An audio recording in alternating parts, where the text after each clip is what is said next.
Shalom Oke. Sobat Alpetra Ministry, kita ketemu lagi di channel Alpetra Ministry yang tentunya selalu mengajak kita untuk cinta Tuhan, cinta keluarga, dan jaga kesehatan. Sobat Alpetra Ministry, seperti biasa di bincang-bincang kita kali ini pastinya akan memberikan solusi, bukan sekadar deskripsi. Sudah terlihat di layar monitor kita para hamba-hamba Tuhan di Alpetra Ministry. Apa yang mau kita bahas? Mari sebelum tahu pembahasannya apa, kita sapa terlebih dahulu mereka para hamba Tuhan kita dan para hamba Tuhan yang sekarang akan menyapa Sobat Alpetra. Silakan Kang Ade. Oke, shalom. Apa kabar semua? Sahabat Ampetra, kiranya dalam keadaan sehat selalu. Nah, biarkan isu-isu yang kemarin sudah lewat. Biarkan isu-isu yang mungkin ke depan akan menyerang. Pokoknya sekarang kita tetap semangat, cinta Tuhan, cintai keluarga dan jaga kesehatan. Itu dari Kang Ode. Shalom. Oke, sahabat Petra, kita jumpa lagi, kita kuartet kembali di Ngobras. Kayaknya ini temanya penting nih. Semua yang ada di penjuru dunia. Wah, Petra keren nih, udah sampai penjuru dunia ya. Kita menyimak lagi di acara ini. Yang paling seru, super seru. Salam Kang Ode, Kang Alfa, Laisemi, semua sahabat Alpeta yang ada di ujung-ujung dunia. Semua sehat, salam. Baik, dari Kota Hujan Bogor, Kang Semi menyapa semua dulur-dulur Alpetra, cinta Tuhan, cinta keluarga, jaga kesehatan.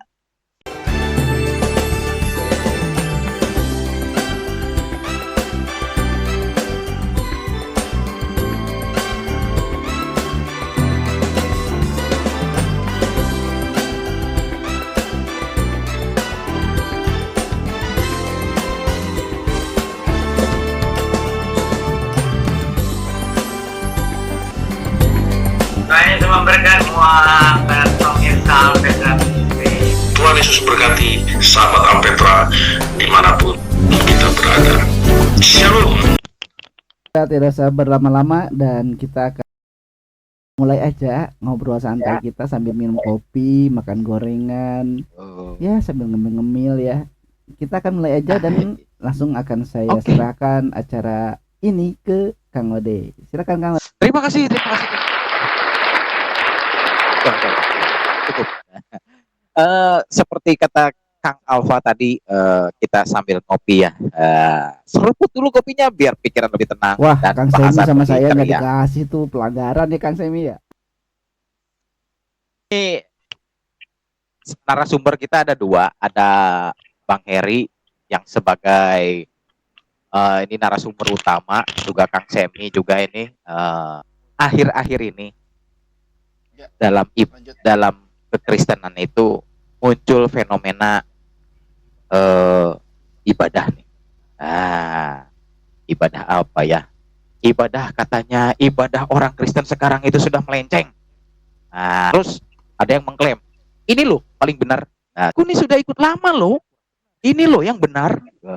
Ini loh yang benar, kamu salah. Saya yang benar. Terus ada lagi yang bilang, kamu kurang benar. Saya yang lebih benar. Gontok. Ini soal ibadah loh dalam kekristenan. Mungkin sahabat Alpetra juga sering mendengar ya. Jadi satu komunitas menjelekkan komunitas yang lain atau mengkritik komunitas yang lain dengan alasan kamu resepnya kurang bagus nih. Salah resepnya kamu. Kamu resepnya ini nggak sesuai nih dengan resep aslinya. Mereka berdebat seperti itu. Dan setelah berdebat seperti itu muncul akhirnya apa? Blok-blokan. Blok A memusuhi blok B memusuhi dan C. Itu kan bukan saling mengikat ya. Sedangkan tubuh Kristus kan harusnya kan saling pertama nih, pertanyaan pertama. Ini soal ibadah nih. Ini kita globalnya, jangan lihat dari agama iman Kristen ya. Sebetulnya ibadah itu apa sih? Bang Semi ya. Aduh, saya udah langsung keceplosan ke Bang Semi. Maaf Bang Semi. Jadi sebetulnya ini menurut global aja ya, Sebetulnya ibadah itu apa sih, Bang Semi?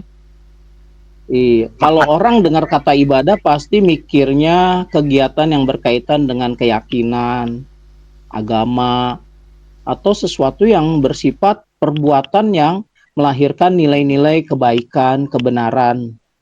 gitu. Dan ada yang menjadi sebuah gambaran dengan mendengar kata ibadah kita menjadi melihat sebuah keadaan yang memang menunjukkan arti sebuah keberadaan yang suci, tulus gitu. Dan mau menunjukkan sikap yang bertemu langsung dengan Sang Pencipta. Jadi ibadah ini masih sangat umum dan sering didengar berkaitan tentang kepercayaan dan keagamaan gitu. Nah, definisi agama dan kepercayaan ini bisa berbagai macam yang diyakini. Tapi paling enggak umumnya orang kalau bilang mau kemana bro?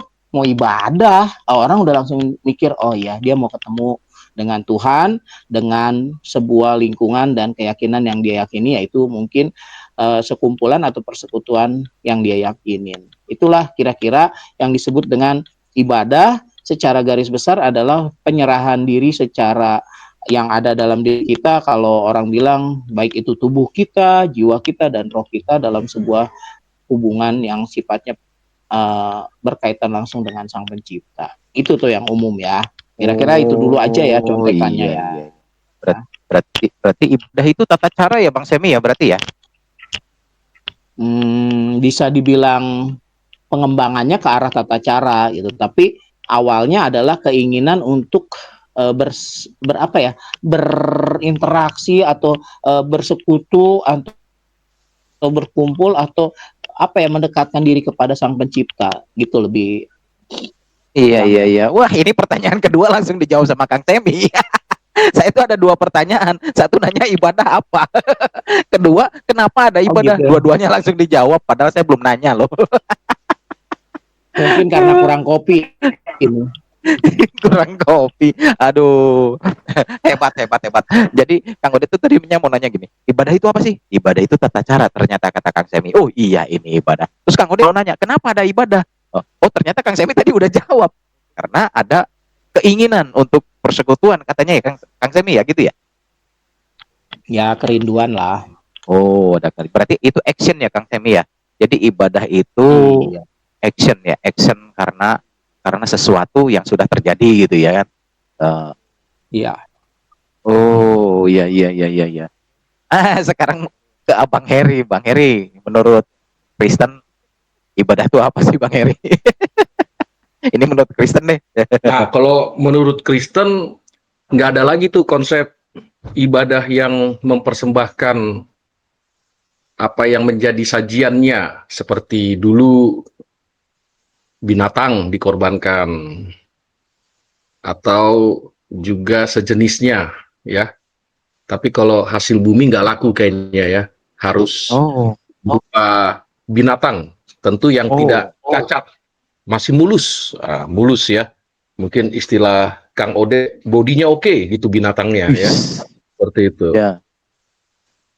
Tapi sekarang ini istilah Kristen ibadah berubah, tidak lagi mempersembahkan yang seperti dulu di Perjanjian Lama, binatang dikorbankan sejenisnya ya, seperti domba, sapi, burung ukur. Kalau di Kristen kesininya yaitu mempersembahkan tubuh kita, waktu kita, hidup kita, all in ya, tubuh, jiwa, roh persembahkan untuk datang kepada Tuhan, kebaktian. Nah itu kan mempersembahkan tubuh ya, waktu, bahkan waktu. Tinggalkan keseharian atau kesibukan. Nah itu juga dipersembahkan kepada Tuhan untuk mengagungkan Tuhan, memuliakan di tempat yang dimana komunitasnya berada, kumpul, join, yaitu orang yang sudah lahir baru berkumpul. Nah, lalu dalam konteks atau situasi orang Kristen, ibadah tidak ditentukan waktu berdasarkan jam sekian, tidak. Karena Allah Maha Hadir. Tidak ditentukan tempat, harus ke timur, harus ke barat. Tidak ditentukan oleh sikap, Nah, tidak ya, harus seperti apa sikapnya, hormat macam militer tidak, atau angkat tangan tidak ya. Tapi kalau kita mau angkat tangan silakan sebagai rasa penghormatan. Karena Allah itu dalam iman Kristen secara khusus Allah layak dan dipuji untuk diagungkan selama-lamanya. Tidak disembah, tidak diagungkan oleh siapapun, tetap namanya Allah itu satu-satunya yang berkuasa, yang mengutus putranya, yaitu Yesus Kristus. Nah, apabila kita tidak menjalani itu, berarti bukti kita tidak mengenal Allah yang benar. Tapi kalau kita menjalani, bukti bahwa kita sudah lahir baru, ya, dia harus ke gereja, dia harus ada di tengah-tengah orang yang memiliki persekutuan dalam Kristus di gereja, di komunitas. Nah, seperti kayak kita beginilah ya, dengan sahabat Alpetra yang mau dengar, yang mau join bersama. Nah, jadi ibadah bersifat teologis khusus ya. Ibadah juga bersifat atau bermakna ke dalam kehidupan kita, bermanfaat besar ya, bermanfaat untuk hidup ke depannya, mati masuk surga, bermanfaat juga untuk lebih bijak dan bisa memuliakan Tuhan lewat menghargai sesama ya. Karena sama-sama manusia ya, tinggal masalahnya manusia itu apakah benar sudah berbalik kepada Tuhan, sadar akan dosanya, atau masih stay dengan dosanya, kan begitu kan? Oh iya. Oke. Oke Bang. Kang Alfa ada masukan?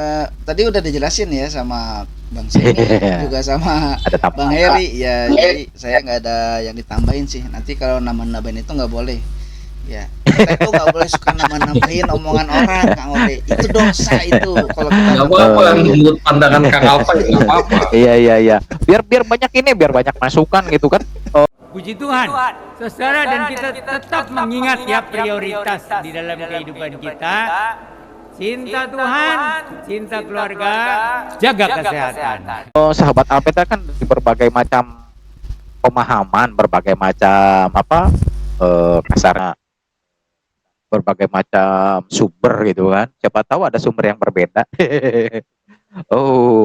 Jadi kita senggol-senggol ibadah gitu. Terus kalau ada orang gini loh, ada yang bilang sebetulnya berkelakuan baik itu anggap aja ini ibadah. Bisa nggak Kang Semi seperti itu, Kang Semi? Misalkan saya menolong orang pinggir jalan. Sekali lagi kalau dari definisi, ya, iya, kalau definisi secara umum ya, tujuan ibadah itu kan memang untuk melakukan semacam kerinduan untuk apa ya, berkomunikasi, kerinduan untuk memberikan satu pengakuan akan kemahakuasaan, dan itu pasti tentunya tujuannya adalah menyenangkan, ya kan? Tidak ada tujuan ibadah yang menyakitkan atau menyedihkan. Bahkan perlu kita pikirkan, apakah ada orang yang datang dari rumah, saya mau ibadah, nanti di sana saya harus bisa bikin kalau saya itu benar-benar bisa nyenengin Tuhan, tapi saya lupa kalau di sebelah saya ada orang yang tersakiti dengan cara saya menyenangkan Tuhan. Jadi sekali lagi, perbuatan adalah satu wujud dari ibadah yang memang menunjukkan bahwa kita mengimani kemahakuasaan Tuhan, dan kita juga meyakini bahwa apa yang kita lakukan itu adalah untuk menyenangkan Tuhan. Definisi menyenangkan Tuhan secara garis besar, pastinya Tuhan itu nggak pernah membuat sedih manusia. Nah, itu yang harus digarisbawahi. Jadi kalau kau mau ibadah, senangkan hati Tuhan, berarti kau harus juga mengikuti apa yang Tuhan lakukan kepada manusia, menyenangkan hati manusia. Dalam arti bukan caper ya, cari perhatian supaya orang itu senang, atau asal Bapak senang ya istilahnya, bukan.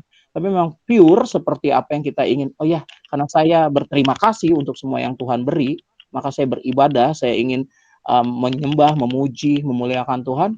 Tentu dengan harapan saya juga kelak akan bisa menjadi seperti apa yang Tuhan lakukan kepada umatnya gitu loh. Jadi bukan buat Oke. bersenang-senang loh gitu ya. Karena kita Oh, bukan buat kadang-kadang kan bersenang. pinginnya buat bersenang-senang, menyenangkan hati kita tadi kata Kang Semi ya. Nah, Tapi kita iya, menyenangkan kadang-kadang hati Tuhan gitu. Makanya belakangan ini banyak gereja yang menyediakan ruangan yang bagus, AC-nya super duper dingin, sejuk, nyaman, panggungnya yang spektakuler ya, lampunya, multimedianya itu hanya untuk menyenangkan hati orang yang duduk datang gitu. Lalu dia di situ dengan emosional ya, bukan dengan hati yang benar-benar menyembah Tuhan. Datang Iya, hanya iya, iya, iya. menikmati itu gitu, sehingga tercipta suasana seolah-olah supranatural ya. Sampai dia Oh. nangis-nangis misalnya, sampai dia guling-guling atau sampai gimana. Tapi itu kan Iya, iya. bukan itu yang mau dalam sebuah ibadah. Kita ibadah itu datang untuk menyenangkan hati Tuhan. Tadi Kang Semi bilang itu. Iya. Dan Iya. tadi Bang Hedi juga Iya, bilang iya. gitu ya, kita itu hanya Iya, iya. untuk karena ingin menyenangkan hati Tuhan, sebab Tuhan Yesus yang adalah Tuhan kita, dia memang layak dipuji, disembah gitu. Dan kita harus beribadah kepadanya. Pengorbanannya juga bukan lagi sayur-sayuran, bukan lagi korban bakaran, bukan korban materi ya, tetapi hati kita yang mau berkorban untuk Tuhan. Kira-kira Nah, begitu iya. sih. Loh, ini kenapa jadi saya? Oh, mantap ini. Aduh, ini saya jadi langsung kling. Ya, saya langsung Bang Heri. Ya, Bang Heri nih, kasih tahu dong ke saya nih. Tadi kata Kang Alfa, ini bukan menyenangkan hati manusia tapi menyenangkan hati Tuhan. Nah, menyenangkan hati Tuhan. Emang kita tahu hati Tuhan kayak apa? Nah, itu kan jadi pertanyaan. Nah, sekarang gini, kita bahas ke dalam iman Kristen. Kita langsung mengerucut aja ke iman kita ya, iman Kristen ya. Saya mau tanya dulu sama Bang Heri nih. Kita mundur ke belakang dulu deh. Alkitab kita kan ada dua nih, ada perjanjian lama, ada perjanjian baru. Saya mau tarik ke perjanjian lama dulu. Bang, kata Kang Alfa tadi, ibadah itu menyenangkan hati Tuhan. Nah, bukan hati manusia. Sedangkan hati Tuhan itu kan tidak terselami. Nah, jadi ketika kita beribadah, ini kita tarik ke perjanjian lama. Di sana ada, kalau nggak salah itu Kang Ode pernah dengar ada hukum atau aturan Musa. Di situ kayaknya ada tata cara ibadah. Betul nggak Bang? Ada tata cara ibadah. Tolong sedikit Bang, disenggol Bang. Ya betul, Kang Ode ya. Tradisi Israel beribadah sudah diatur oleh hukum Musa. Tadi Kang Ode sebut, kalau untuk orang Israel yang bukan Lewi, dia ada di pelataran ya, atau altar. Tapi untuk orang-orang khusus dipersiapkan mengatur perlengkapan Bait Allah atau kemah suci ada di tempat khusus seperti ruang kudus, lalu imam besarnya ruang maha kudus. Dan diatur pula untuk maju dan mempersembahkan segala yang sudah disiapkan ya, itu juga diatur apakah binatangnya masih molek ya atau mulus, itu tadi yang saya sebutkan ya. Lalu kembali imam besar melakukan eksekusi ya, hewan kurban atau binatang yang mulus tadi tidak cacat, lalu semua sudah mendapatkan ya penyucian dan mereka mengangkat tangan seluruh umat Tuhan kepada Tuhan sebagai rasa syukur ya, sebelumnya mempersembahkan apa yang mereka miliki dan lain sebagainya ya. Dulu ada tradisi seperti itu, tapi tadi saya sudah jelaskan ya, di era sekarang lagi ya, Yesuslah yang sudah mengorbankannya. Surat Ibrani sudah banyak menjelaskan mulai dari pasal 6, pasal 7 sampai pasal 9 ya. Sahabat Alpetra silakan lihat di eksposisi surat Ibrani itu dari pasal 1 sampai pasal 13 bahwa Yesus menjadi imam besar ya, yang sudah menyerahkan nyawanya berkurban untuk semua manusia yang berdosa, baik yang menghina dia maupun yang menerima Tuhan Yesus. Semua sudah dikorbankan.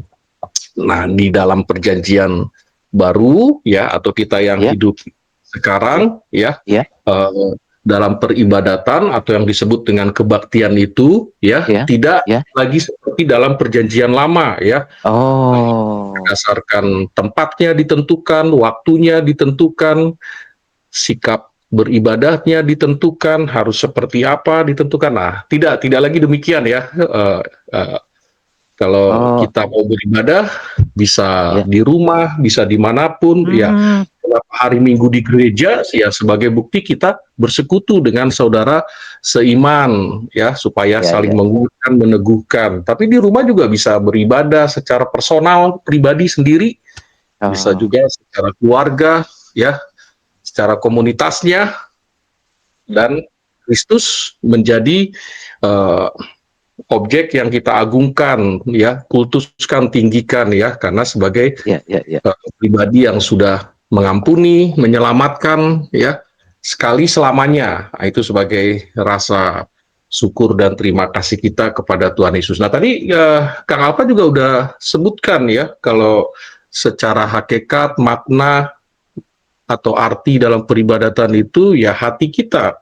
Ya, hati kita mengunjungi sesama kita itu ibadah. Ya, hati kita mengunjungi janda-janda itu juga ibadah. Hati kita memperhatikan kelompok marginal, ya, Ya, ya, miskin itu juga ibadah, ya. Tapi ya, ya. mereka juga ikut dalam persekutuan dengan kita.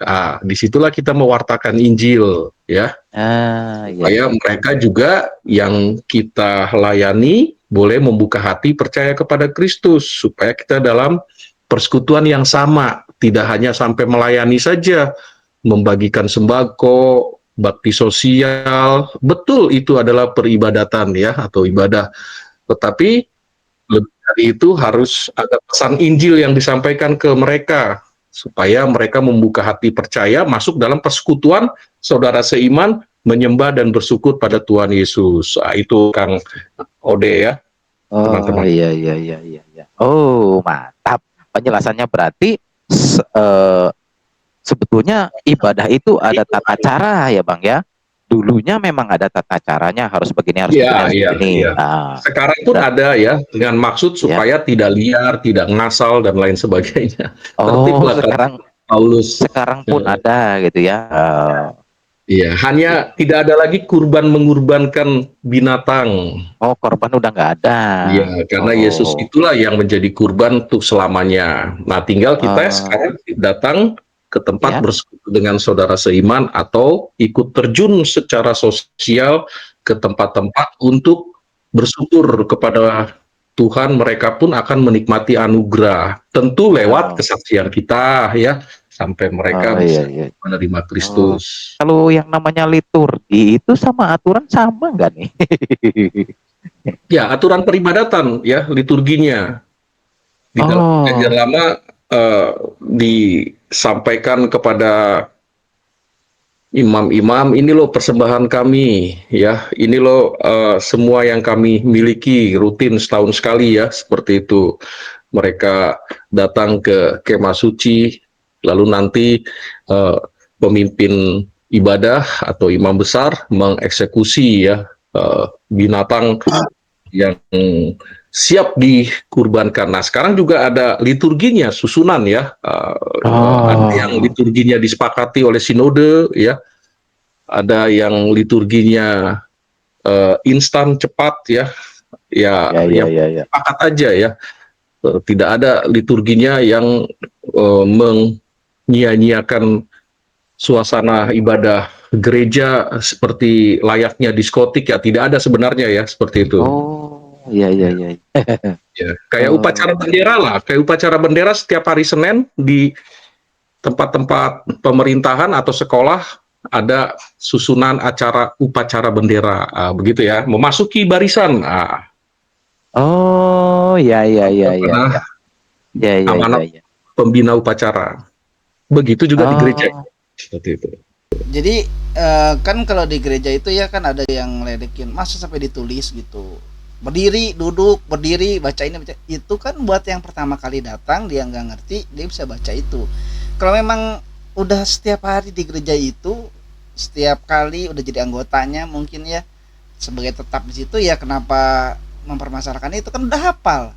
Ya Kang Semi ya, tinggal duduk berdiri ya Kang Semi ya, nggak usah diomongin gitu. Sementara gereja yang satunya bilang apaan itu gereja itu, nggak pakai Iya, iya, aturan, iya, iya, iya. dia joget-joget lah, Oh. loncat-loncat lah, udah jogetin Ah, aja ah, kan ah, nggak gitu ya. Iya, Coba iya. Kang Semi ya kan, Kang Semi sama Bang Heri misalnya lagi mau ibadah pelayanan gitu, terus jemaatnya yang Kang Semi layani mungkin bebas, yang Bang Heri mungkin lagi ada ininya, yang di Kang Ode ada nangis-nangisnya, kan bukan itu esensinya. Nah, coba gimana kayak gitu, Kang Semi, coba gimana Kang Ah, Semi? Kang Semi nih, pengalamannya gimana nih? Oh iya, saya pernah nih punya pengalaman menarik ya. Jadi Iya, iya, waktu iya. itu saya salah satu pencinta sebut sajalah gaya dan busana eh, yang anak muda lah, bercelana jeans. Waktu itu saya masih Iya. kuliah tingkat berapa Iya. lah ya. Terus saya cuma diajak ngobrol sama papa saya bilang gini, Samuel, kalau kamu mau ketemu dosen yang kamu hormati dan kamu segani, apakah Iya. kamu akan mempersiapkan diri atau akan berpenampilan selengean? Nah, Terus saya bilang, ya rapi dong, Pak, gitu kan. Dan saya juga kalau mau ketemu ada tahapannya, nggak bisa langsung ketemu. Minimal saya harus tahu dulu gimana saya bisa ketemu dia, jam berapa, di mana, dan ya, apa yang ya, harus saya ya, lakukan.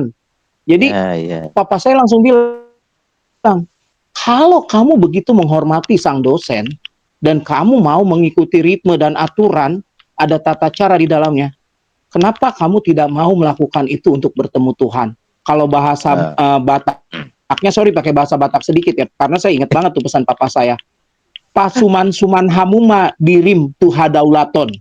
Artinya gini, semakin kau pantas-pantaskanlah dirimu kepada kedaulatan Allah gitu. Jadi kalau kamu mau ketemu manajer, mau ketemu bosmu aja harus keren dan harus ikuti aturan, maka kalau kita mau ketemu Allah yang begitu agung mulia, seharusnya kita lebih daripada ketika kita mau ketemu yang namanya pemimpin-pemimpin dunia, sehingga kita bisa menjadi seorang yang mengerti arti Allah dalam yang kita imani, dalam ibadah kita menghampiri Dia. Jadi ibadah ini adalah satu ketaatan, kerendahan hati gitu, dan mau mengikuti aturan. Jadi Allah yang kita cari dalam kesukacitaan, maka kita layak melakukan yang namanya puji-pujian gitu. Jadi memang ada fase-fasenya. Ketemu dosen juga kalau misalnya pas lagi ngomongin sesuatu yang penting, pasti kita ngomongnya serius, fokus. Tapi ketika dosennya sudah menyampaikan tentang, Sam, gimana tentang KKN kamu dulu? Ada nggak masyarakatnya yang bagaimana caranya selalu ketika hadir dalam KKN kamu itu berulang kali dan harus dibawa dalam nuansa canda. Nah, berarti tertawa, tersenyum. Jadi ibadah ini menjadi sebuah satu ya kesatuan dari seluruh kehidupan kita yang sesungguhnya mengagumi dan mengagungkan Tuhan, sehingga melahirkan keadaan dan kehadiran Tuhan bagi orang-orang di sekitar kita. Tapi secara khusus kita pribadi dulu, karena ibadah ini adalah ada yang bersifat pribadi dan ada ibadah yang harus kita bersama-sama dengan saudara-saudara kita seiman. Jadi itu tata cara tadi adalah satu trik yang saya selalu ingat dari papa saya.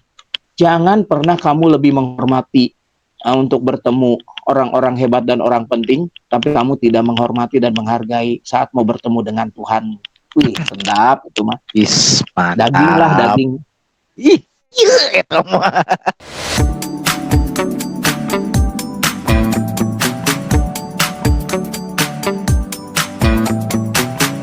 Kieu pisan, Alpetra Ministry, kieu pisan.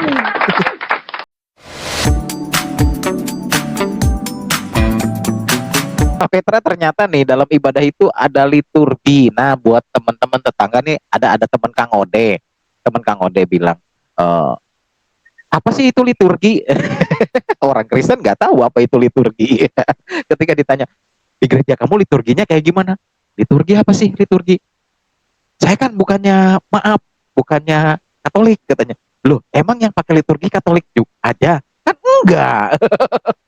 Berarti temen yang begitu itu harusnya ngerti. Kamu juga sebetulnya pakai liturgi. Jadi liturgi itu sebetulnya kata Bang Heri tadi, liturgi itu susunan acara, susunan acara apa namanya, peraturan step demi stepnya. Kata Kang Semi bilang kalau mau ketemu pejabat itu nggak main langsung nyelonong masuk ke kantor gitu kan, ada satu gitu ya, gitu ya. Ya betul. Ih, Iya, susunan atau susun. dalam Oh, peringatan ya sebelum iya, iya, iya. masuk seperti apa ya, masa Oh, eh, telanjang dada kan nggak mungkin kan, seperti iya, iya, itu. betul, betul. Nyelonong aja gitu nggak mungkin ya. Aduh, mantap ini ya. Aduh, satu ilmu baru nih. Ternyata liturgi itu ya. Memang nggak selamanya dibikinin Ya. liturgi ya, nggak dicetak itu. Tapi Ya, ya. coba kalau Ah, diperhatikan, betul. ada banyak Ya, gereja ya, ya. ya tadi saya bilang jangan disangkapet daunkan ya, jangan disamain sama gereja itu. Ya, Ada ya, ya. yang misalnya Ya. dinilai itu kok nggak Ya, pakai ya, liturgi, ya. sebetulnya dia Ya. pakai ya. Ketika mungkin pertama Ah. dia masuk ada fotum dan salam, tapi tidak seperti Ah, yang ya. gereja berpatokan pada liturgi. Ya, Ya, ya. Ya, ya. fotum dan salam, pertolongan kita adalah ya, enggak ya. gitu. Ya. Jadi semuanya itu memang kembali lagi ke esensi ibadah yang tadi kata Bang Semi dan Bang Heri katakan gitu. Jadi kita juga ibadah karena kalau disuruh sama orang lain ya nggak pas juga ya. Kamu ke gereja tapi karena saya disuruh mama saya, disuruh papa saya. Nah, ini Nah, dia. itu benar Ini itu dia. Satu poin, motivasinya. satu poin. Nah, untuk lanjutnya silakan tanyakan ke Bang Heri dan Bang Semi. Nah, ini gini, Kang Ode mau ngobrol lagi, mau ngomong lagi. Sama Bang Semi, sama Bang Heri, sama Kang Alfa, pokoknya Kang Ode mau banyak nanya ya gini. Gini, dalam kisah raja-raja Israel, ceritanya kemarin Kang Ode buka iseng-iseng, kan sekarang Alkitab kan ada Alkitab elektronik ya, sambil ngepel Kang Ode dengerin. Dalam kisah raja-raja Israel, banyak diceritakan para raja Israel itu ketika mereka diserang, jatuh, ditindas gitu. Terus raja Israel itu, kan Israel itu terbelah dua ya, ada Yehuda, ada Israel ya. Ketika salah satu dari umat pilihan Tuhan ini berseru bangun mesbah seperti Raja Daud, aku kalah nih. Dia berseru, Tuhan tolong saya bangun mesbah. Terus Tuhan bilang, katanya dalam situ, dalam Alkitab, Tuhan berkenan dan Tuhan memberikan kemenangan. Dia bisa merampas, dia bisa mengalahkan, menumpas musuhnya gitu kan. Jadi banyak kisah-kisah raja-raja Israel itu ketika seorang raja Israel atau raja Yehuda mendapat kekalahan, dia balik kepada Tuhan, membangun mesbah, mempersembahkan korban bakaran, memuji, menyembah, dan berseru minta tolong kepada Tuhan, maka Tuhan akan menjawab. Nah, di situ ada kata, di situ bilang, asalkan dia berlaku dalam titahku, maka aku akan memberkati dia sampai selama-lamanya. Asal dia tetap dalam dalam kebenaran, meminta kepada Tuhan, berada dalam jalannya Tuhan. Nah, ini.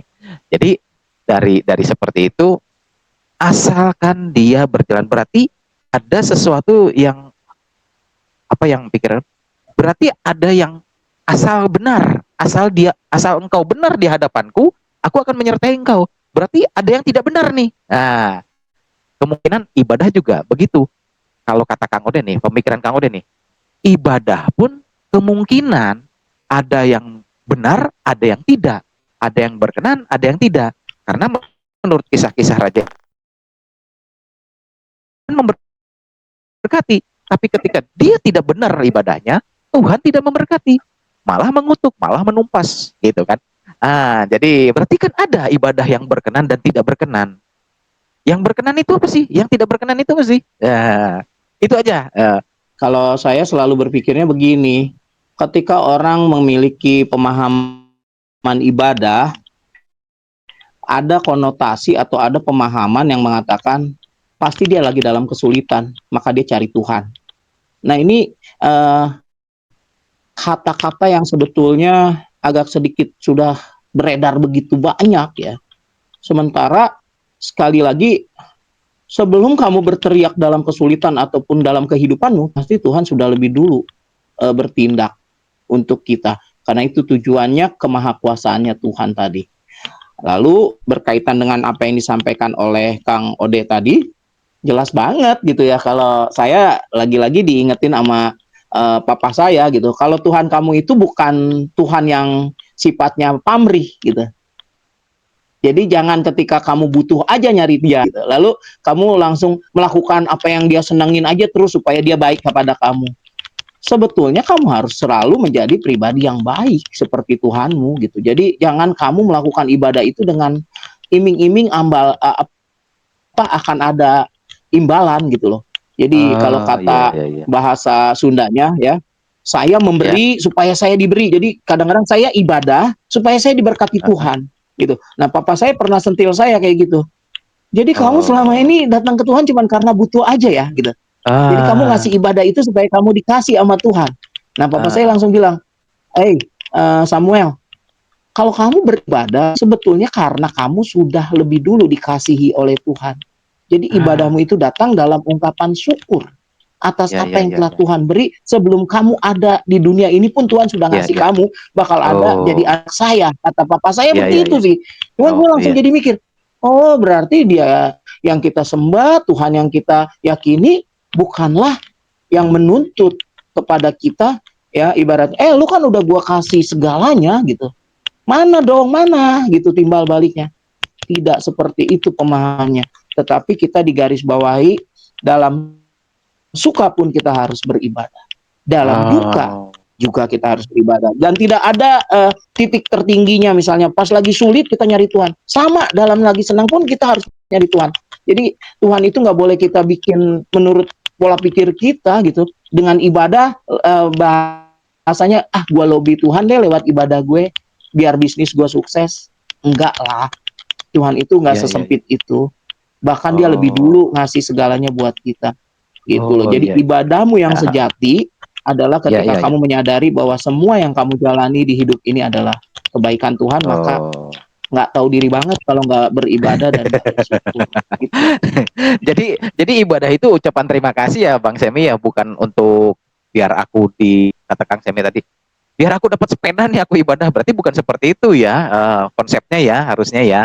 Konsepnya jadi ibadah itu karena ya seperti Bapak, orang tua kita ngasih ke kita apa, kita kan terima kasih itu dengan dekat sama Bapak sendiri, itu namanya udah ibadah ya Kang Semi ya. Seperti itu mungkin konsepnya ya yang Kang Semi ini. Iya bisa ngomong gitu mah. Saya baru kepikiran ternyata ibadah itu bukan untuk kita biar dapet sesuatu yang baik, tapi kita itu hanya mengucap syukur. Ibadah itu sebetulnya. Cantik. Sekarang saya balik ke Bang Heri. Bang Heri, ya menurut Alkitab gimana nih? Jangan cuma ngomong-ngomong doang, kata Kang Semi, Alkitabnya mana nih? biar kita nggak melenceng. Katanya kan segala sesuatu kalau tidak Alkitabiah nggak afdol. Nah, dalam perintah kitab sucinya apa sih ibadah yang berkenan dan tidak berkenan, dan bagaimana caranya kita mengetahui ibadah kita itu berkenan? Bang Heri gimana Bang Heri? Dulu itu ibadah peraturannya sangat strict atau ketat sekali di dalam perjanjian lama, menyebutkan harus dalam keadaan yang steril maksudnya tidak, untuk wanita tidak dalam gangguan haid ya, atau laki-laki juga tidak mengeluarkan lelehan katanya ya di Imamat 15, dalam keadaan yang steril artinya sempurna ya, tidak berdosa, itu mungkin maksudnya ya, seperti itu. Di perjanjian baru ya, karena Yesus sudah tebus, sudah ampuni kita ya, dan kita sudah menerima Dia sebagai Tuhan dan Juru Selamat ya. Jangan pernah merasa kita tidak layak ya, karena Tuhan sudah layakkan. Nah, ibadah kita, kebaktian kita bukti diterima Dia dalam keadaan apapun. Karena Tuhan tidak mengingat lagi dosa-dosa kita. Karena Tuhan tidak lagi mengingat atau memperhitungkan dosa-dosa kita lagi ya. Karena kita sudah membereskan, datang kepada Tuhan, meminta supaya mengampuni kita dan menerima kita. Nah, jadi tidak ada klaim atau pemikiran apa itu batal ya, atau tidak layak. Nah, itu kan perasaan yang mengganggu kita juga ya. Bahkan sampai kita bertanya-tanya, memastikan Tuhan itu Maha Kudus, kita tidak kudus. Nah, ini kapan layak-layaknya, kapan kudus-kudusnya ya? Padahal Tuhan iya. melihat kita karena sudah membuka hati dan menerima Dia sebagai Tuhan dan Juru Selamatnya, tidak lagi diperhitungkan dosanya. Pasti layak ya. Bahkan status kita sudah dirubah menjadi anak Allah. Artinya masuk ke dalam tempat yang Maha Kudus pun kita sudah layak. Statusnya sudah menjadi warga kerajaan Allah. Jadi tidak lagi punya image atau perasaan tidak layak ya, atau punya perasaan merasa najis ya. Kalau ledekan atau perasaan itu kadang, wah kita ini orang najis ya. Iya, sering itu. Iya aja lagi di belakang ya. Padahal kita ini sudah diterima Tuhan ya, apa adanya ya, karena kan kita berharga. Jadi itulah bukti kita layak ya. Nah, supaya kita, karena kita sudah diterima, dilayakkan ya jangan berbuat dosa lagi ya, jangan lagi pada kehidupan yang lama, kan sudah dirubah statusnya menjadi anak Allah. Dulu kegelapan dan dirubah. Nah, kalau dalam perjanjian lama, teman-teman dan pemirsa, pasti dia akan buat persembahan dulu berupa hewan yang dikorbankan. Ya, setahun sekali lah nunggu waktunya, lama. Nah, itu kan nilai plusnya ya bagi kita yang beriman kepada Kristus. Kapanpun kita beribadah atau kebaktian, kita sudah dilayakkan. Ya, kita bersyukur buat makanan, minuman, rezeki. Nah, itu ibadah ya, seperti itu. Jadi every time, terus menerus, itulah ibadah. Juga every time dan terus menerus Tuhan melayakkan sampai Maranatha atau kedatangan Tuhan Yesus kedua ya. Bukan pada waktu kita mau ibadah dilayakkan ya. Makanya saya kurang setuju juga ada doa, ada lagu yang mengatakan Tuhan layakkanlah aku. Ya sebenarnya Tuhan sudah layakkan terus. Kan kita mengundang Tuhan masuk ke dalam hati kita, tinggal selama-lamanya. Berarti Tuhan sudah melayakkan kita. Setiap kita berdoa, beribadah, memohon, meminta, dilayakkan. Nah, kalau dulu dalam perjanjian lama seperti yang Kang Ode katakan tadi, ya setahun sekali. Nah, ya, dan harus buat korban dulu. Korban A, korban B, korban C, ya.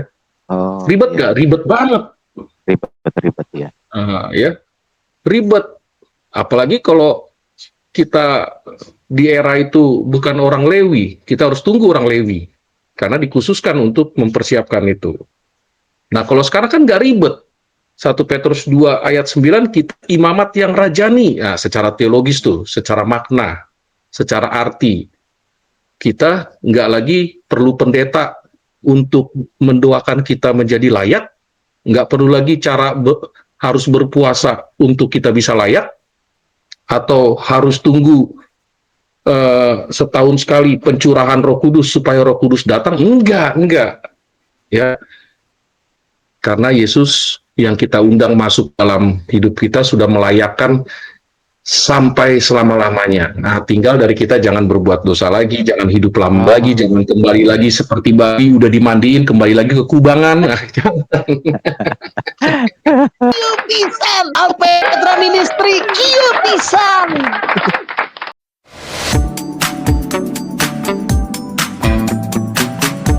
Nah, Bang Heri,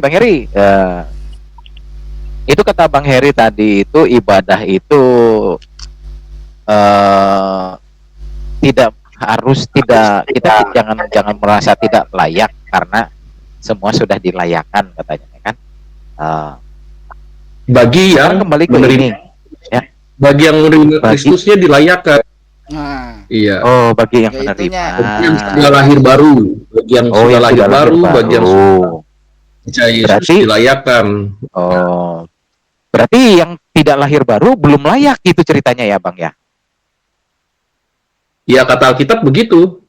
Oh iya. Si iya, iya. manusia lama kan, Berarti- masih manusia lama. Oh, Iya. berarti Kan kalau gimana Bang? Gimana? ya masih manusia lama kalau belum lahir baru. Kan kata Alkitab gitu. Berarti masih dalam keadaan manusia lama, masih dalam hukuman ya, upah dosa Ya. maut ya, dan peribadatannya pasti tidak diterima. Oh. Iya. Ya. Berarti menjawab nih ya, ada yang berarti ibadah itu ada yang berkenan dan tidak berkenan ya. Berarti Ya, betul. Ya. oh iya. Berkenan apabila dia selesai dosanya.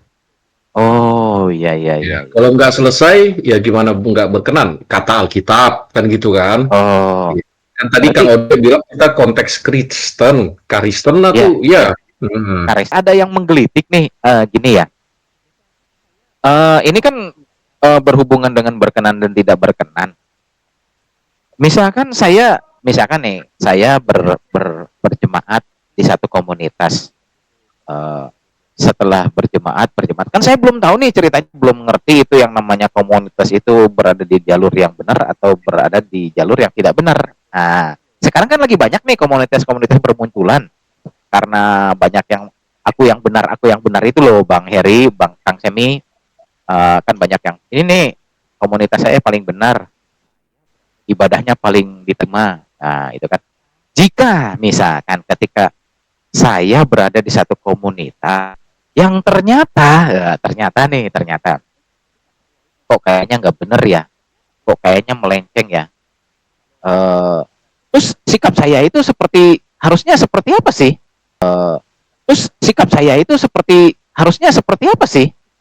Kalau dalam keadaan seperti itu nih, gitu tuh, Kang Semi. Kang Ode, kalau saya jadi ingat ilustrasi tempat makan kalau saya lagi touring atau lagi jalan, Ya. itu si ibu tukang warung bilang, Bang mau makan pakai ikan nggak? Ikannya enak, seger loh di sini. Tapi ingat ya Bang, katanya, kalau ada durinya jangan dimakan. Nah, berarti sebetulnya saya sudah diingatkan gitu bahwa tubuh saya itu punya yang namanya sensitivitas gitu, ya.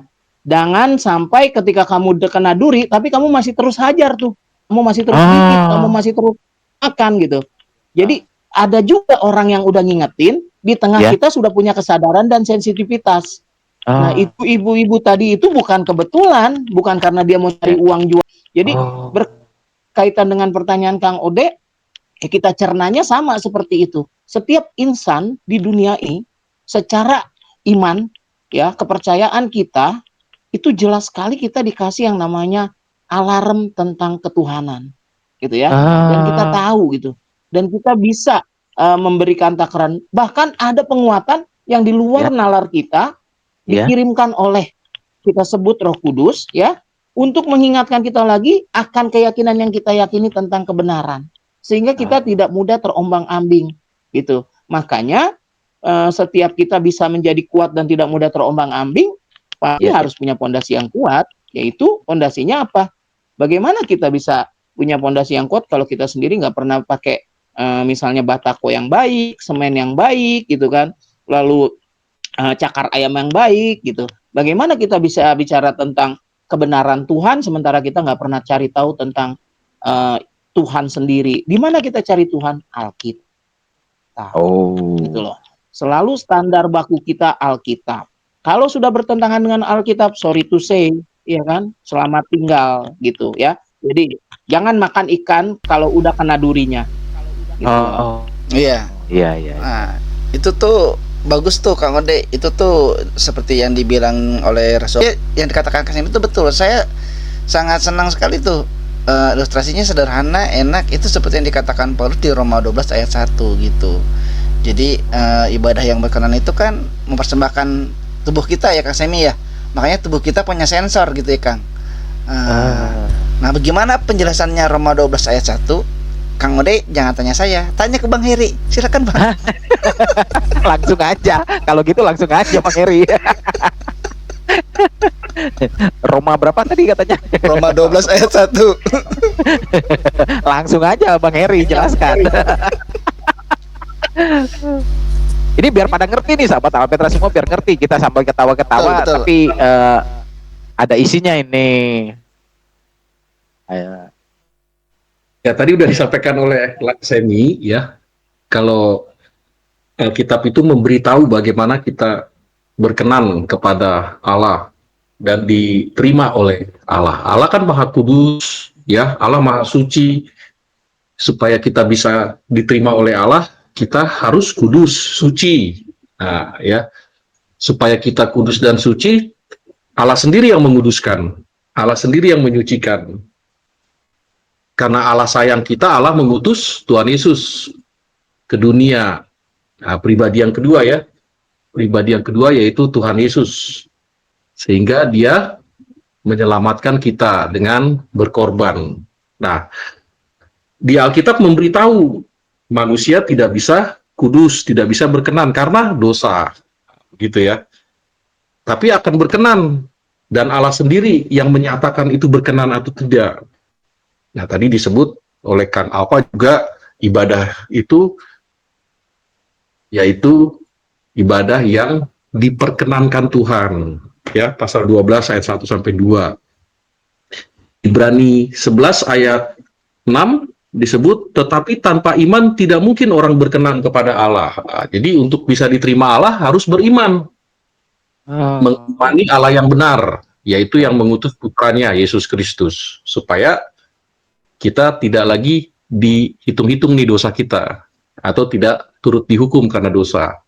Nah, masalahnya ada yang tidak mau terima Yesus. Nah, jadi syarat supaya ibadahnya diterima, Kang Ode, berkenan, dia harus beriman. Ya. Ya. Saya ulangi ya, supaya ibadahnya diterima, supaya ibadahnya berkenan, supaya dia menjadi kudus, dia harus beriman. Harus beriman. Ya, beriman. Jadi di luar Yesus ya tidak mungkin ibadahnya berkenan. Oh, iya. Ya, karena untuk bisa berkenan, beriman. Ya, harus beriman. Supaya bisa berkenan dan kudus, karena Allah itu kudus, harus beriman kepada Tuhan Yesus yang diutus Allah sebagai Tuhan dan Juru Selamat. Manusia kan nggak bisa menguduskan sendiri. Coba Kang Ode, Laisemi, Kang Alfa, bisa nggak ngudusin sendiri? Bisa, pakai abu gosok, ya rusak kulitnya. Itu jadi supaya berkenan harus hidup beriman. Ya, beriman kepada siapa? Ya, dalam Alkitab pada Tuhan Yesus, supaya dosanya diampuni. Nah, itu pasti ibadahnya diterima. Ya kan? Karena manusia tidak bisa dengan usahanya sendiri. Efesus 2 ayat 8 sampai 10 tuh, usahanya harus inilah, usahanya harus kesanalah jauh-jauh supaya bisa diterima, bertapalah, ya, kayak sungguh bertapa lama-lama, tapi tetap nggak suci-suci atau enggak, karena nggak berkenan. Karena yang memberikan gong itu layak berkenan atau tidak, atau materai legal itu berkenan atau tidak, ya Allah sendiri. Allah sendiri. Ini menggelitik Bang Heri. Katanya ini tadi barusan ketika biar ibadah kita berkenan, ketika ibadah kita ingin ibadah kita berkenan, kita harus beriman. Ketika beriman itu kita harus lupa.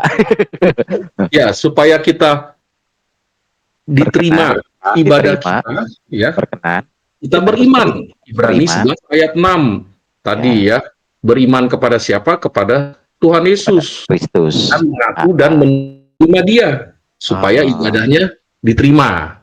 Ini menurut Alkitab dalam pandangan iman Kristen kan, ya, supaya kita diperkenankan Tuhan, maka kita harus beriman. Mau ibadahnya berjuta kali tapi nggak beriman pada Yesus, diterima nggak? Kata Alkitab sih tidak. Bahkan seruan Nabi Yesaya, seruan Nabi Yeremia, ya, semua yang kau persembahkan, ya, Israel, kurban atau apa, Allah tidak berkenan. Artinya apa? Tuhan punya wewenang untuk menolak. Tuhan punya wewenang untuk menerima. Nah, kenapa persembahan Israel ditolak lewat nabi-nabi bersuara seperti Yeremia, seperti Yesaya? Karena orang Israel sudah mendukakan hati Tuhan. Nah, begitu ya, berarti tidak berkenan Tuhan. Tuhan berdoa, berkuasa untuk menolak dan menerima perkenanan. Jadi Tuhan tahu betul hati orang kan. Ada yang pura-pura mempersembahkan, ada yang coba-coba untuk berganti peran, ya, atau munafik, nah, gitu ya, seperti itu. Maha tahu. Nah, dalam perjanjian baru dibuat strict lagi, ya, yaitu tadi Ibrani 11 ayat Roma 12 ayat 1 sampai 2, ya, supaya bisa diterima Tuhan harus beriman. Kalau tidak beriman kepada Yesus, nggak mungkin peribadatannya diterima. Jadi artinya luar Yesus ditolak. Iya, kata Alkitab kan gitu kan? Oh, gitu ya. Terus ini ada yang menggelitik Bang Heri nih. Kang Ode pernah ketemu sama seseorang pernah ketemu, lupa ya siapa namanya atau siapa. Pokoknya orang yang selewat gitu. Dia ngaku aku pengikut Kristus, aku Kristen loh. Nah, terus kok nggak ibadah? Nah, kok nggak tadi nggak ini nggak melakukan ini. Terus dia beralasan begini. Yang penting kan yang tahu hati gua itu hanya Tuhan. Gua ibadah itu nggak penting, nggak harus pergi ke gereja, nggak harus gini. Yang tahu itu hanya Tuhan sama saya. Kamu kenapa menjat saya kalau saya itu salah gitu kan? Nah, untuk orang-orang yang seperti itu gimana nih, Bang Heri? Jadi dia punya alasan, aku ini sudah percaya Tuhan Yesus, aku tidak ibadah pergi ke gereja juga boleh, karena yang penting saya tidak melakukan kejahatan, yang penting saya tidak maksiat, yang penting saya tidak melenceng ke kanan, saya tetap berbuat baik, saya tetap menabur, menolong orang susah. Kalau ke gereja mah Tuhan tahu lah, nggak usah ke gereja, yang penting saya kan melakukan hal baik dan saya percaya Tuhan Yesus. Itu orang bersikap seperti itu gimana? Bisa dibenarkan atau bisa disalahkan itu seperti itu? Bang Heri, gimana Bang Heri? Ya seharusnya dia all in ya, melakukan semuanya, tidak hanya sekedar percaya atau memaknai secara luas apa itu ibadah, apalagi setelah dia mengalami perjumpaan dengan Yesus. Tidak harus peribadatan itu di gereja, di rumah, karena Allah tidak ditentukan tempat ya. Kalau ditentukan tempat itu konsep perjanjian lama lah, masih simbolik, ritual seperti itu. Tetapi kita kan mau melakukan secara all in ya, karena kita cinta saudara seiman, kita join lah di gereja, kita bisa menguatkan mereka, kita bisa mengikuti program gereja, kita bisa menginjili bersama, kita bisa bersekutu, kan persekutuan ya, diakonia, persekutuan sesama koinonia ya, persekutuan sesama orang-orang yang takut akan Tuhan. Ya nggak apa-apa dia punya pandangan gitu ya, tapi seharusnya ibadah itu luas ya, dia juga harus join dengan saudara-saudara seimannya, bersekutu, karena Tuhan kirim kita juga untuk meneguhkan sesama kita yang sedang terganggu imannya, kita kuatkan. Nih kita ada channel Alpetra nih, ayo ikut, mau kesaksian nggak? Boleh. Itu kan bagian dari ikut menguatkan di tengah-tengah gereja tempat kita join. Begitu Kang Ode ya. Ini pengalaman saya pribadi. Beberapa tahun waktu saya kuliah, waktu itu saya lagi kritis-kritisnya lah ya. Terus ayah saya bilang, Samuel, ayo kita gereja malam Natal bersama. Terus saya bilang, Natal itu nggak ditentukan tanggal. Natal itu setiap saat dan bisa kapan saja, nggak meski. Jawaban ayah saya simpel dan sederhana. Samuel, kalau tahun depan kamu tidak beribadah bareng dengan saya, itu saya langsung jelek, saya langsung ganti baju dan saya langsung ikut. Dan saya bilang, ayo Pak, kita gereja bareng. Akhirnya saya berlihat di sini bahwa kesederhanaan bahasa yang menyampaikan tentang kesempatan hidup untuk beribadah kepada Tuhan, jangan pernah kau lewatkan. Sekalipun kau punya hubungan yang baik dengan Tuhan, sekalipun kau mengenal Tuhan dengan versimu, Ya. tapi jangan pernah bercanda dengan ala-ala pemikiranmu yang mengatakan bahwa Tuhan itu kan maha tahu dan hanya dia yang tahu tentang keberadaan saya. Tapi jelek banget itu omongan ayah saya. Kalau seandainya tahun depan kamu tidak lagi bisa beribadah dengan saya. Ya. Itu saya udah langsung nggak bisa ngomong. Itu Ya, jawaban Pak. yang pertama yang secara gampang dicerna gitu ya. Ya. Terus yang kedua, saya teringat lagi ajaran guru sekolah minggu ya. Dulu rajin sekolah minggu karena Natal sering dapet. Kalau yang rajin dapat hadiah ya biasa lah ya. Lagi lucu-lucunya lah ya. Guru sekolah minggu saya selalu bilang gini kalau tentang datang ke sekolah minggu.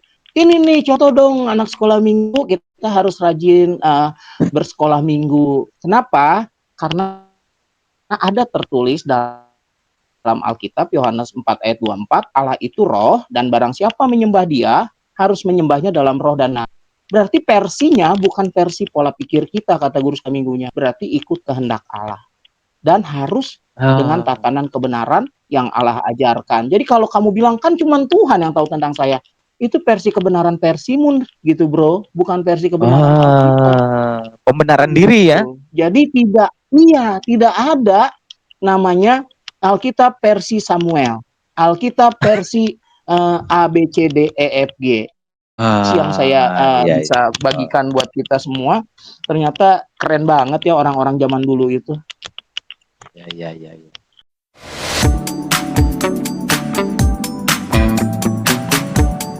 Pokoknya ini sesi-sesi yang ini tuh harus dibikin 3 sesi kayaknya.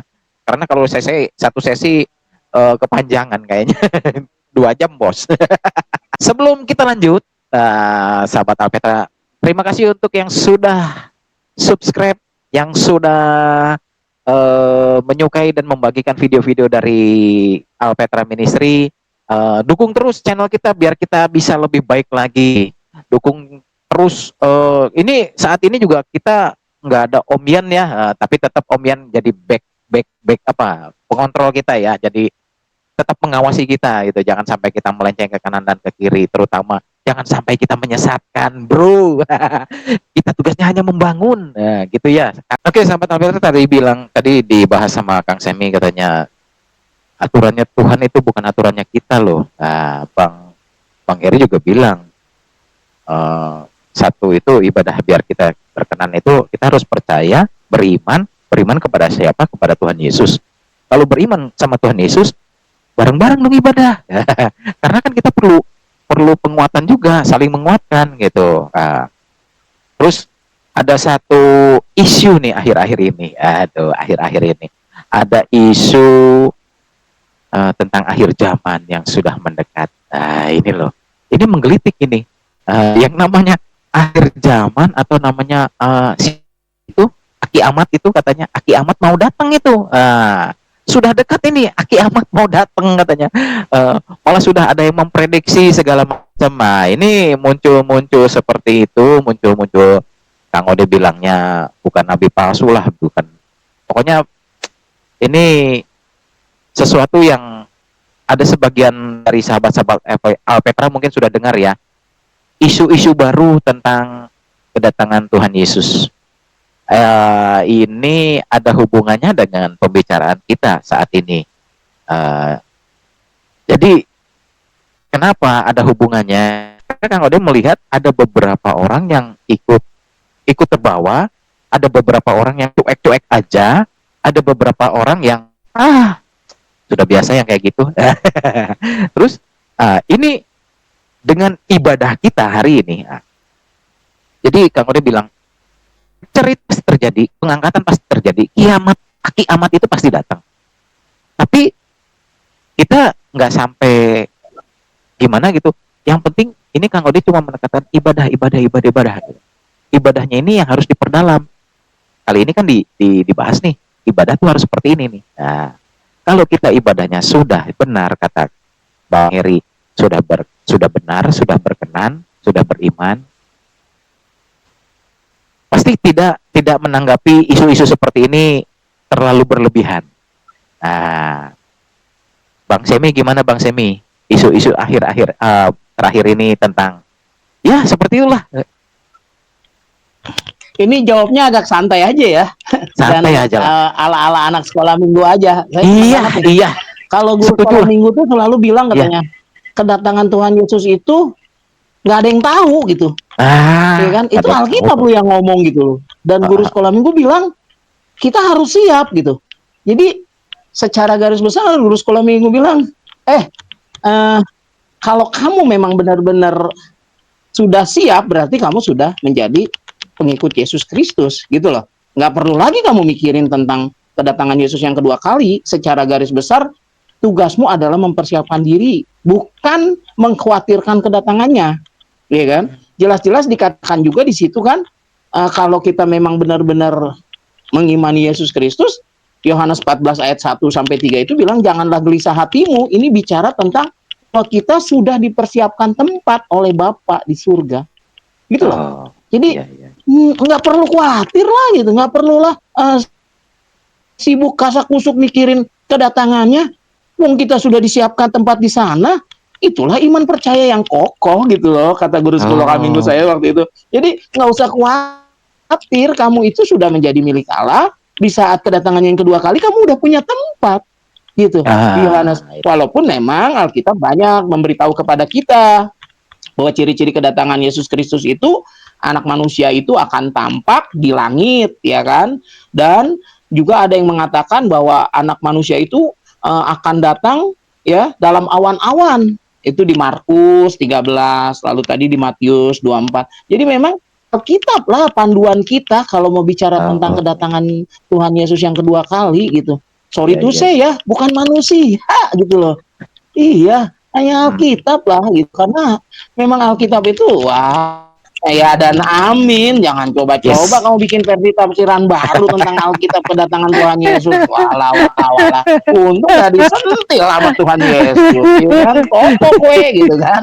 Aduh. Iya, jadi memang harapan saya Sobat Alpetra gitu kan. Aduh. Iya, jadi memang harapan saya Sobat Alpetra ya fokuslah kepada bagaimana kita menurut kehendak Allah dan yakinlah dan tak perlu khawatir bahwa Bapa kita yang di surga sudah menyiapkan tempat untuk kita. Asik. Entah kita ketemu nanti sampai kali kedua dia datang atau kita duluan meninggal sebelum sampai Maranatha, ya kan berarti kita sudah tetap punya tempat. Jadi bukan masalah kiamat, amat, kok amat, bodoh amat. Yang penting mah orang geus aya di surga. Asik itu mantap.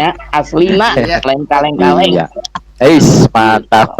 Bang Heri.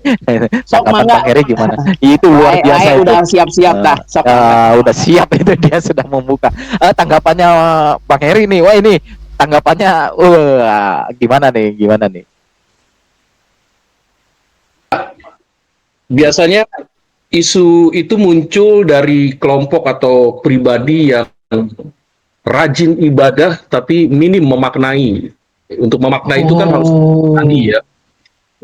Untuk memaknai itu harus rutin mendalami Alkitab ya sampai ada waktunya. Makanya rapture itu bulan September atau bulan ini tanggalnya ditentukan. Itu mundur lagi bulan Desember 25, 26 pas Natal katanya begitu ya. Ya terserah lah suka-suka mereka ya. Terlalu rutin ibadahnya.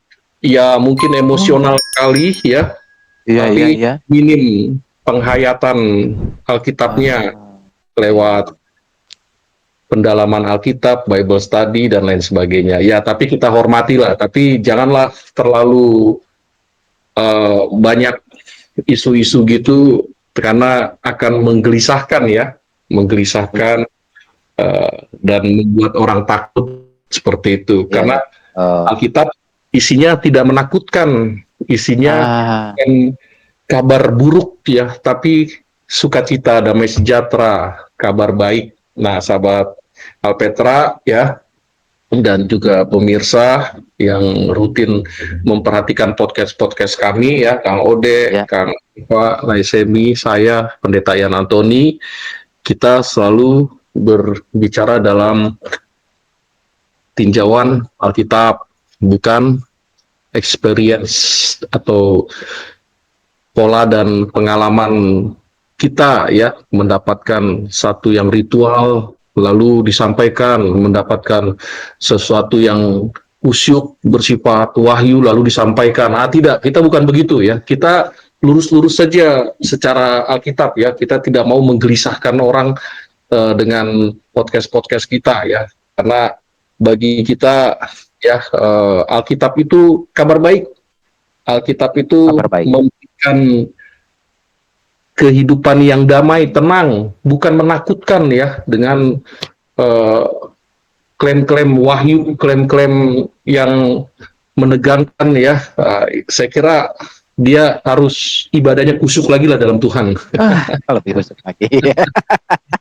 Lebih. Tapi ibadah kusuk itu ya dia harus kaji lagi dengan benar ya. Seperti itu. Benar ya. Iya. Jangan suka-suka ibadahnya benar tapi jangan terlalu over gitu ya Bang ya. Ya emosionalnya terlalu gede banget ya seperti itu. Gak hanya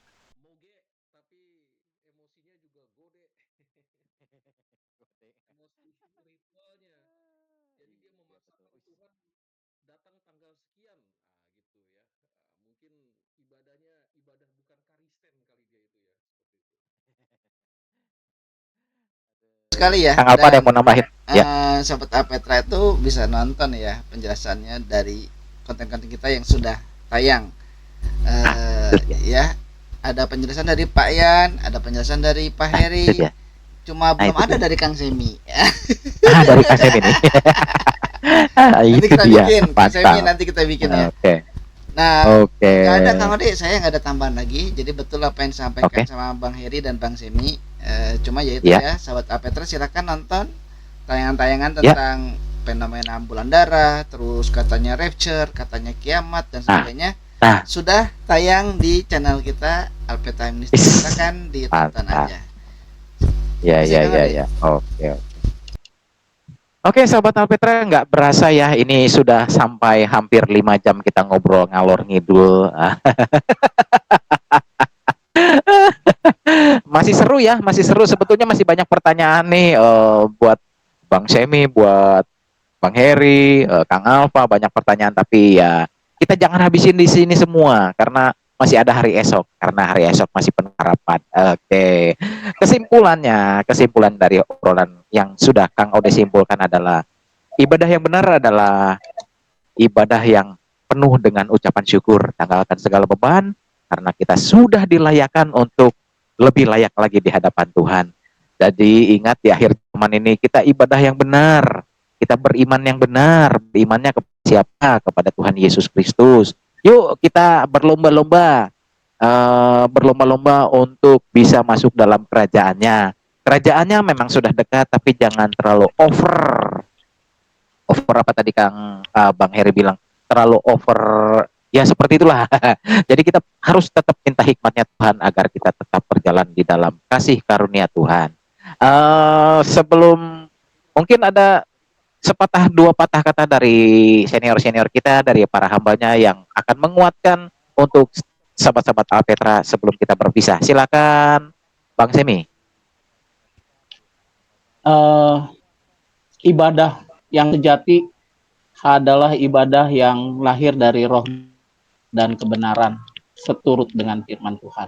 Di luar itu saya rasa enggak ya. Kalau aku sih yes, ibadah sejati itu hanya dalam roh dan kebenaran versi Alkitab. Oke, sahabat Alpetra, cinta Tuhan, cinta keluarga, jaga kesehatan. Lanjut Bang Heri. Sahabat Alpetra dan pemirsa dimanapun, kita bersyukur karena anugerah Tuhan kita mendapatkan pengampunan dosa, selamat ya, dan kita tidak turut dihukum, dan kita melaksanakan rasa syukur kita lewat ibadah, kebaktian, melayani sesama, dan melakukan yang berkenan di hadapan Tuhan. Itulah ibadah yang sejati, karena hanya Tuhan Yesuslah yang menerima perkenanan ibadah kita, dan ibadah kita berkenan apabila kita beriman. Apakah sahabat Alpetra sudah beriman? Apakah pemirsa sudah beriman? Belum, beriman dulu. Kasihan deh kalau tidak beriman. Apalagi Yesus mau. Maranatha. Oke deh kalau gitu, bye bye sahabat Alpetra, dadah, God bless you, Tuhan Yesus memberkati. God bless you. Semuanya, Tuhan Yesus memberkati.